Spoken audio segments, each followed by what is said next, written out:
Vendredi 8 mars 2024, la loi a inscrit dans la Constitution de 1958 la liberté garantie des femmes de recourir à l'interruption volontaire de grossesse, IVG.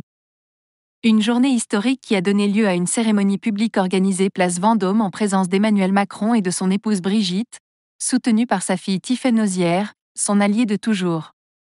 Remarquée lors de cet événement qui a eu lieu lors de la Journée internationale des droits des femmes, Catherine Deneuve, signataire du Manifeste des 343, pétition de 1971 appelant à la légalisation de l'avortement en France, en a profité pour moucher une journaliste, qu'elle a sans doute jugée un peu trop curieuse à son égard. Visiblement très touchée par cette grande avancée pour les droits des femmes, l'actrice césarisée a été interrogée par une journaliste lui demandant « On ressent beaucoup d'émotion dans votre voix, vous êtes émue ?»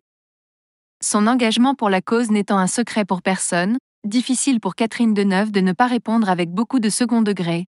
Non, là, j'ai la grippe, a-t-elle lancé avec sarcasme, laissant son interlocutrice quoi.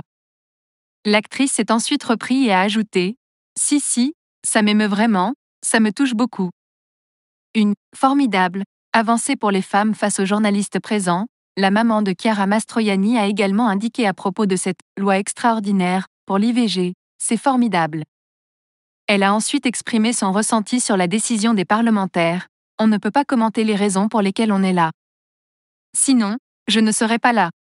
Vous n'avez pas peur que l'avortement soit remis en question à terme? Ah bah non.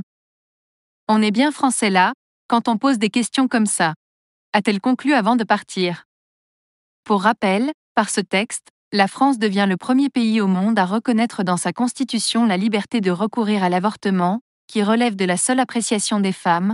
Cette liberté sera protégée sous le contrôle du juge constitutionnel saisi soit directement à l'issue du vote d'une loi, soit ultérieurement par le biais d'une question prioritaire de constitutionnalité, QPC.